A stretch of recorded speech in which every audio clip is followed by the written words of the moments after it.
This episode is the second of two parts. If you have not listened to episode 127, I highly recommend you go there to hear the beginning of Kevin's story. But I, at that point, was very focused finally on, no, I want to know how they do this. I want to be an expert in data. I want to understand how this works, because I finally see that that is where so much of the value is being provided. It's not in the being out there in the world and, I don't know, doing what you see in the video of handing somebody a glass of water or whatever. There's obviously huge value in that. But I was talking about value at scale. What about all over the world? How do we know this stuff is working? Where should we be investing billions?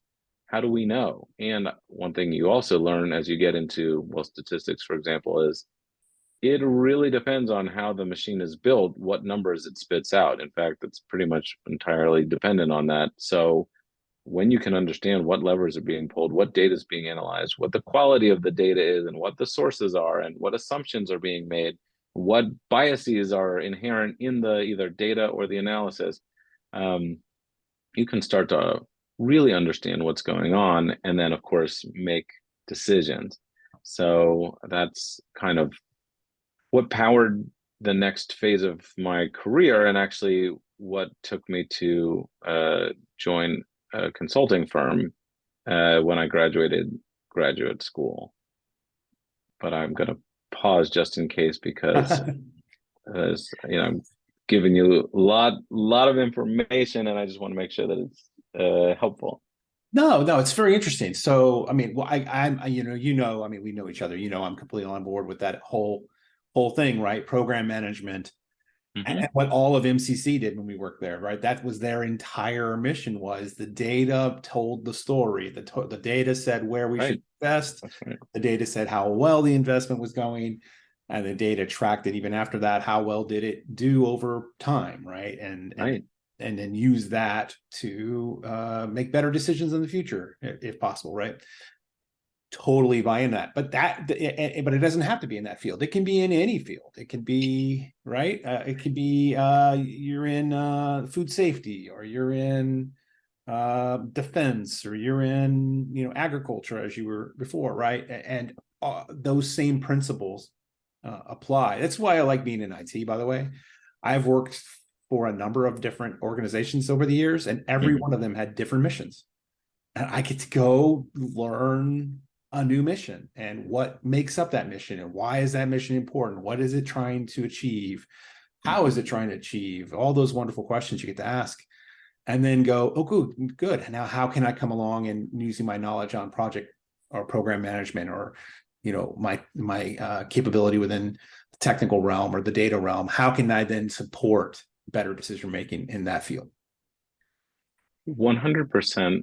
I think I was really focused, as I was saying, on the mission. What's the mission? I only want to work for, an organization that's doing a mission that I really believe in. And I think, what I haven't really talked about is I did burn out in a number of these roles that I've already discussed. And one of the main sources of burnout was, let's talk about project management, building playgrounds. Let me tell you, that's one of those jobs where people would ask you what you do, and you would tell them, and they would just say, wow, that is so amazing. I'd love to know more. And it makes you feel so good. But frankly, when you've worked a 16-hour day and you're covered in dirt, and and you've been pushing and hustling, and you're making, frankly, not very much money, and maybe you're actually not kind of feeling the love that particular day or week or month, it doesn't matter how kind of sexy the job description is or the organization is on paper. At some point, the passion for the mission doesn't necessarily pay the bills. Now, some people can live off that for a while. Some people less so. It really depends what the other kind of details, salary and benefits may be, or what have you. But mission alone, I don't think keeps people. Now, hopefully they really do believe and they're willing to sacrifice for that mission. But I think there are plenty of organizations out there that on paper look really great, but you gotta have more than that. And that's what I started to learn around those kind of early experiences was it doesn't matter to me which particular mission I'm serving, at least especially while I'm still kind of growing in my career. All I know is that I need to be able to choose down the line what I want to do and who I want to work for. Because that's the other thing that, especially I think in the nonprofit sector, that happens, at least it happened to me. I felt desperate. I felt like I had to beg, borrow, and steal to get a job in the first place because everybody wants those jobs Hmm. and they're willing to accept lower pay and kind of a not ideal working situation just to be able to say, well, I get to work for this mission. And so the opportunities to grow, the kind of investment that people were able to get from the organization to grow professionally were extremely limited. Also, by the way, when you love working in an organization, guess what you're not going to do? Leave. So you had basically the entire top of the organization set in stone, and there were no opportunities to grow in some of these organizations because nobody ever wanted to leave. They were like, no, this is the mission I want to serve for the rest of my life. So for somebody like me that had a little bit of ambition, well, I kind of got stuck. I kept hitting kind of like we know you want to grow, but there's really nowhere to go. And so I started to realize, oh, the mission alone doesn't like satisfy me 100%. And by the way, there are a lot of great missions out there. So what is it that I could do that would give me the ability to create or add value and to be able to choose? So that actually is what led me to consulting because I would have been somebody years earlier who would have never dreamed of being a consultant. But after doing a lot of kind of asking and researching, I realized no, consulting is great because you get exposure to Right. all of these different projects and you very quickly get to build skills to support these projects. So on day one, you may or may not have all of the skills you need. You may not even understand what this project is trying to achieve, but they're paying you to figure it out and figure it out fast and be extremely organized and professional and deliver on a timeline. And that's exactly what I learned how to do. And that's how I got into software development, frankly. I happened to kind of fall into a project supporting a federal agency. It's not a secret. I was supporting the Peace Corps, which was a perfect fit because I was a returned volunteer. And I got exposure to this massive, actually, several massive software development projects serving this incredible mission that I definitely believed in, but really getting into the methodology and the complexity of the underlying problem statements of redesigning a global, in this case, customer relationship management system, CRM. Basically, how does Peace Corps manage its relationships with everybody? Right. And now this is several years ago now, but I started to realize, okay, so the mission is out there. Now I'm not on the front lines. I'm not a Peace Corps volunteer anymore. So I'm not out there in the community, but I'm getting to do something that is at scale. I'm building software that is powering this entire agency in this kind of specific way. And not only that, but I'm building all of these really, really important kind of very valuable skills because the future for sure is software and or software as a service specifically, and uh, and everything connected to that. Yeah, well, basically, what you called it IT, but essentially, this is the underpinning of everything in our world now, if not everything, almost everything. And it's only going deeper and deeper. And so that was essentially what led me to MCC was I got this degree in statistical analysis. It was a public policy degree, so still kind of in the realm of kind of the public sector or the public mission, which was really, really valuable to have that context. But then I took it, into consulting, fell into the software development project and then kind of series of projects and stumbled my way into what people had started calling product management. And essentially, it turns out that there are jobs. So if there's somebody listening out there who's earlier in their career, or you just keep wondering, like, when are all these skills I have going to finally become valuable? I would argue that product management may be one of those jobs because it is right at the center of a lot of different specializations. It's technology, it's business acumen, it's design and understanding, using empathy to understand the human experience and designing around that human experience, aka human-centered design. It's incredibly versatile in terms of you're doing something different almost not just every day, maybe every hour of every day. And depending on what you're working on, it could be something brand new and you're taking an idea from, literally 0 to 1, or you might be working on something that's several years, in the making, and you're maturing this thing to really go and now scale from 10 users to 10 million users or somewhere in the middle. And so uh, that kind of role where, wow, it really pays to, understand conflict resolution, because you've got a tech team and another tech team who cannot seem to communicate about what sounds like a simple idea, but they speak different languages, maybe code languages or human languages or both. And you've got folks out in the quote unquote business who are trying to run the organization, who have no idea what the implications are of the technology, the limitations, the opportunities. You also have, customers out there, meaning people who are using this and trying to get value out of it, who are not no one's necessarily asking them what they need, what their problems are.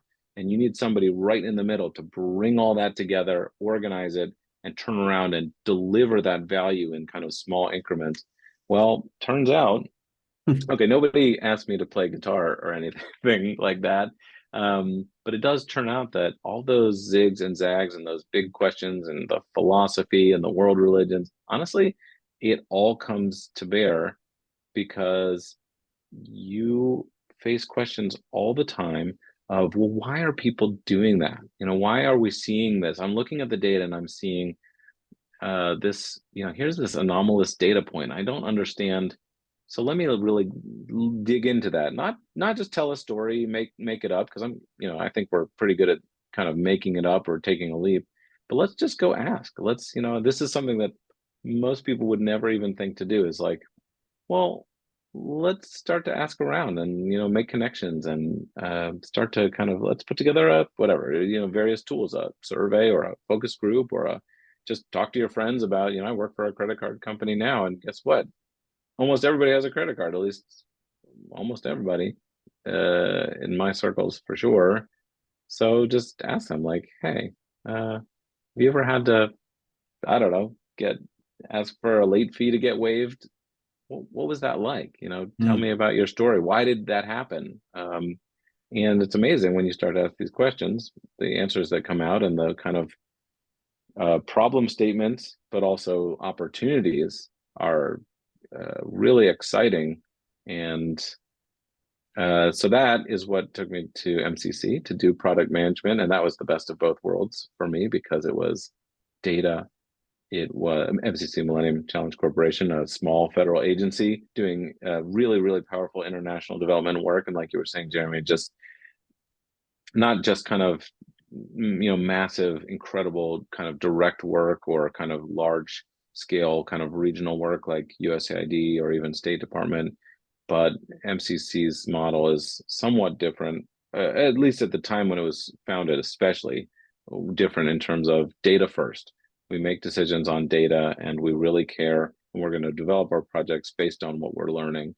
And there's a very cool partnership model that MCC uses that I think has now kind of been copied elsewhere, which is great because, hey, if it works, you can do it. But I got to be a product manager developing software to support the global programs that MCC was developing and running, and got to get into all sorts of really powerful projects, data warehousing, data governance, and all while serving as a product owner for two tech teams, building helpful software every day, and yeah, meeting with people, aka stakeholders, to ask them, so walk me through what you're trying to achieve here, and pull up that spreadsheet and let's talk about, how do you move this from here to here, and what happens, and how many hours does it take you to clean this data and, ship it off, or,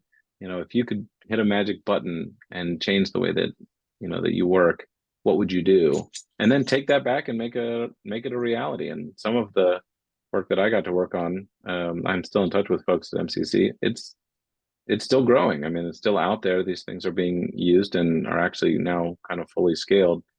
But there's one more chapter in the story. And it's funny, Kevin, because I was there right when you left MCC, and I know the type of hiring you were under at MCC did not provide some of what you said were goals for you, right? Growth opportunities, right. That's right. Additional ability to move up, if because you have that drive, if you will, right? That ability to think, okay, now I've done this, now let me go to the next level. And I know your MCC role was not that role, right? It didn't have that whatsoever. There was no way it could do that. It was so close in so many ways. And I think if there's one thing I've kind of learned is that, I have adopted, or maybe I always had it, I'm not sure, but I have a growth mindset. I want to learn, improve, tweak, experiment, optimize. And I'm not sure I believe that. I definitely used to. So I guess I have kind of cultivated this mindset. I used to believe that I kind of was the way that I was, and then at some point I questioned that. I said, well, is that true? Because I'm watching myself and I am changing. So it's not that I can't change. So what else is out there, And one thing that MCC couldn't offer at the time was scale. So it's a small agency, all things considered. And, the federal government is so wonderful in so many ways, but there are limitations to technology, for example, or at least access to certain technologies, especially in a smaller agency, that it's a little harder to make a case for a fully, kind of fully cloud native, serverless architecture, like huge, really kind of can be very expensive startup costs to do kind of very, not cutting edge exactly, but very, very modernized technical implementations. Sometimes, absolutely, but sometimes no. You have to get creative. You have to share your services with other agencies because it's more cost effective. Because at the end of the day, it's taxpayers' dollars, and those taxpayers' dollars are trying to do a lot, more than I think most citizens can probably imagine.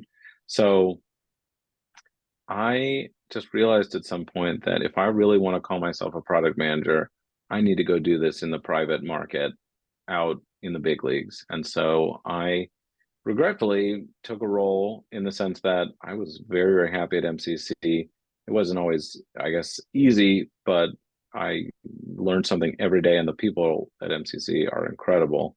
I said, all right, well, I have to grow, I have to grow. And so I'm going to go find something. And so I had targeted Capital One as a place where, okay, they're doing something for millions and millions of people anytime of day or night, in real time.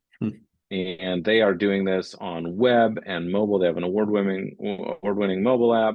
They're, and the more I kind of learned from people in kind of talking about possibilities, the more I realized, okay, they're doing, they're deploying their software at will. They're not scheduling releases. They have a kind of a very, call it, modernized view of software development methodology, how they organize the work and deliver quickly in very small iterations, as opposed to, it's easy to get caught up in these very large kind of 6-month or 12-month or 24-month waterfall type projects at times. And so I took kind of a leap and said, all right, I don't know anything about credit card data. I mean, I know data and I know kind of numbers, and I can do some math, I guess, but these seem like really great people who are really actually smart and nice, which are my top, basically, 2 criteria. In fact, I would take nice over smart, in that, kind of in that order. And I just want to see how they do it. how do they do this? Because it's one thing to have a little sandbox in the corner of a small federal agency and build it. And look, if it doesn't work, 5 people are impacted. But what happens if you've got 50 million people trying to use your service and something breaks? Can you make it how can you make it so that it fails over in real time and you don't miss a single call from a customer, to do a certain kind of action, or and in credit cards and banking, it's people's money, and Right. there are some things more important than that, but it's only so many. People, you don't mess with people's money. That's what I believe. So, this is serious. The stakes are high. The scale is huge, and that's basically what I've been doing for the last almost 4 years. So I'm a product manager now at Capital One, and I have now built and scaled several kind of middle back end type services that now support, yeah, thousands if not millions of customers, millions and millions of your very important dollars, um, and it has been an incredible learning experience. I've gotten to do, yeah, web and voice kind of, like when you Mm. call and talk to a robot, the voice kind of services.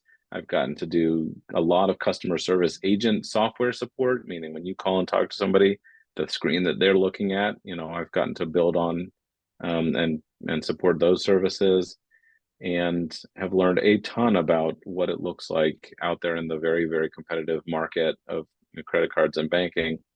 And I do believe that it has served that kind of undercurrent personal mission, which is grow, learn the skills that are valuable. And then as I move forward in my career, I get to choose, because I have developed a skill set that's both interesting to me and challenging to me. It provides kind of growth opportunities as well, but it also allows me to choose where I want to go next. I just remember that feeling of, I don't know if desperation is the word, but just kind of, all right, I'm a program officer at a nonprofit. So you're a program officer one, and the next step is you either are program officer two or whatever the next step is. But and you might have some more kind of scope that you take on for sure. But the kind of growth that I was looking for wasn't, that really wasn't it. It wasn't that I wanted to be a domain expert on early education, because yeah, I was excited about that, but that wasn't like the one thing I wanted to do and only that thing. I just wanted to solve complex problems with great people. And that has been the theme. It turns out all along, the zigging and the zagging, it wasn't kind of I don't know how to paint a picture of a zig and a zag that just went around in circles. It was along a path. It was headed in a direction, and it was kind of centered around this idea of complex problems with great people. But I couldn't see it at the time until, in the recent years when I realized, oh, okay, I get it now, and I can be passionate about, yeah, people and process and complex problems. And you know what? I don't know if interest rates and fees get me out of bed in the morning. Frankly, probably not. But doing right by people, solving their complex problems, understanding maybe problems they themselves don't fully understand by asking probing questions, deploying empathy, um, testing and learning. In fact, I've kind of turned that mentality around even on myself at times and said, well, if I can do this professionally, I wonder if I could do this personally. What are some of the challenges and blockers that I see in my personal life? What would it look like if I just started to ask questions about some of those things? And it's been an incredible journey in that regard too, because it's amazing if you're willing to ask and answer those kinds of questions, where it can lead. Wow. So Kevin, as you've gone through your career, your varied career, what is something you've witnessed that you were like, man, I wish we didn't do it that way? you know, maybe the change you're thinking of might be, you know, something that is obvious to you based on your experience and maybe not so much to others, or maybe it's something that we all acknowledge is just the way we do it, right? But we shouldn't, but we all acknowledge we are doing it that way. But what's something you've seen that you just thought, man, if we could just change that, we could make a difference? I love this question. I'm going to answer based on the last few years of my experience. So I'm of a kind of a crossover generation. I was born when there was no, you know, barely personal computing and definitely no internet and not really mobile phones at all. Maybe the car phone started to emerge when I was maybe a kid or so, but certainly not handheld devices and all of, you know, on smartphones and whatnot. So I got to grow up with landlines and see kind of the emergence of so many of these kind of life-changing, absolutely kind of tectonic shifts in technology. And I think I also got to observe the professional kind of the workforce before and after some of these changes. And so when I'm talking about the last few years, I'm talking about COVID. I'm talking about remote work, fully remote work. Now, some people have been doing some sort of fully remote work, you know, for years. That's not a brand new concept, but I think, you know, the general labor force, maybe you had a kind of job that you could work remotely 1 day a week, or at MCC, we were cutting edge and doing 2 days a week, maybe. Yeah, that was very, very challenging for some organizations to even kind of fathom.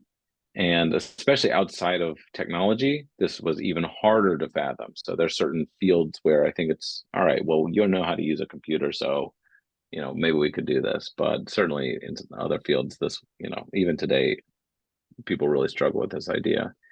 But one of the things that, you know, that happened during COVID that was truly magical was magical because you're talking to somebody with young children who really, really struggled during COVID at times.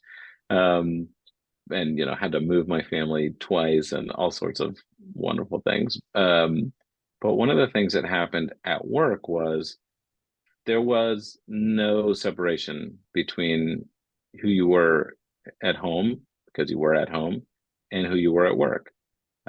So in my case, if my then, you know, 2-year-old kind of stumbled into the room or made some weird sounds or whatever, or my dog started barking, or, you know, sounds outside were kind of getting in like that, there was no way to hide that. And I think at first that was uncomfortable, but I started to kind of realize little things about people's lives. You know, my colleague's daughter was practicing French horn in the background. Well, guess what? I would have never found out. Maybe she would have never mentioned she had a daughter because some people keep it very, very professional, but definitely wouldn't have known that she was interested in French horn. And that actually opened up probably one of the most genuine bonds I've ever made with a colleague because all kind of this, you know, this idea that you go to work and you are this kind of very professional version of yourself, all of that was stripped away. Mm-hmm. And you actually saw somebody, even if just for a moment, who they really were, which was, well, yeah, like this really smart, super sharp, uh, like tech counterpart, but also a mom of a 12-year-old or whatever who's interested in music and aspires to be a professional musician. And that's a friendly example, but there are actually a lot of examples where you couldn't hide that you didn't sleep, that you were caring for an elderly family member, that that you had taken up smoking because you couldn't deal with the stress, and so you were outside smoking during a one-on-one call or something, and you didn't want to, but you were because that was just your coping mechanism. And what I learned was that this was valuable, that who you are at home, I mean, it sounds so obvious, but who you are at home is who you are at work. You may not share the details, but that iceberg, you know, you're the tip that we all see, like there's so much under the surface, but it's there whether you see it or not. And So to finally answer your question, if there's one thing that I could change, it's that we could be open about how we're doing. Mm. So as a kind of as a person who leads others in my kind of daily work, I basically lead with the mentality of don't act like everything's okay because it may not be. If you're great, 100% battery charged, focused, great. That's great. That's going to be an amazing day, and we're going to be super productive. If you're at 50%, your kid was keeping you up all night, or you had a really bad interaction with somebody, or your car broke down, or whatever it is. Yeah, I need to know that because I need to know that you're 50% productive today at best. And so, what we're not going to do is pretend like everything's okay and try and do some really complex problem solving when you can't bring your best or near best.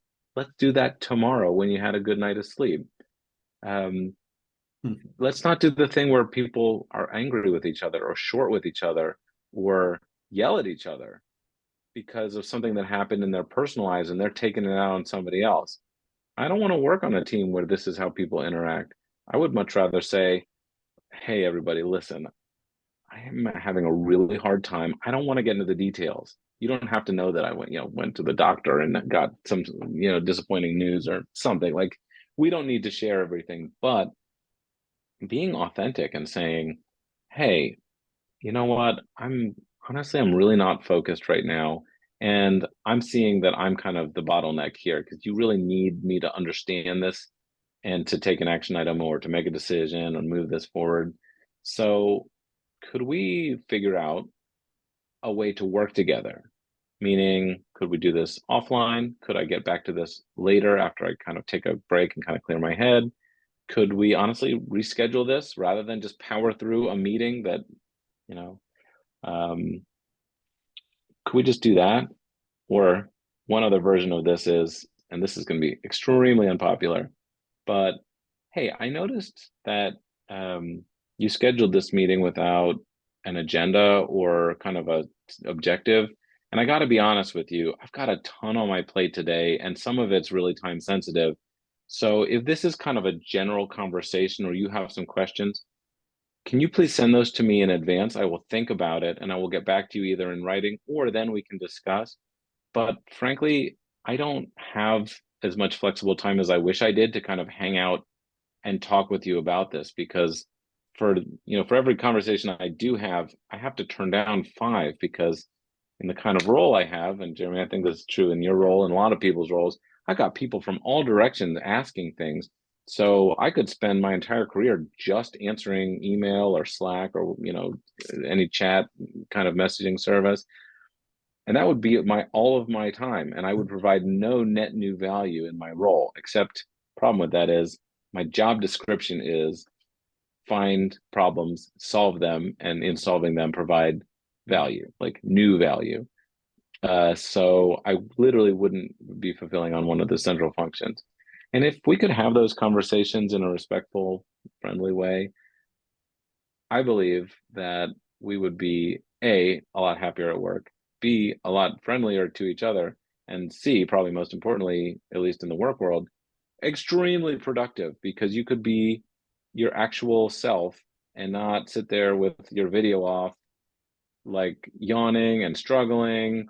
And when somebody says, hey, Kevin, what do you think? I say, hey, I'm sorry, I was multitasking. Could you repeat the question? And then you have to go all the way back and re-explain it. And then we have another meeting in which some new person is involved and we have to explain it to them because nobody took the time to send out the notes or whatever. We know that we need to do these things, but I think it's easy to kind of act like, well, yeah, I've got it, I've got this, don't worry, yep, no problem, no problem. And the truth is nobody's perfect and we're all learning. And if I was the absolute best, most amazing product manager, well, maybe I'd be president of the product managers, or I don't know what that job would be. But no, I'm creating a lot of value in my current role, and guess what? I'm growing into that next thing, and it's okay for me to say, I don't understand that. I've read this email 3 times. I'm really sorry, but can you clarify what you mean when you say this or that? And I had to, Google this acronym, or that's the team I want to work on. And I kind of wish everybody could work on a team where, yeah, you get just to say like, look, I'm working hard, I'm doing my best, and this is where I'm at. Can we figure out a way to work together?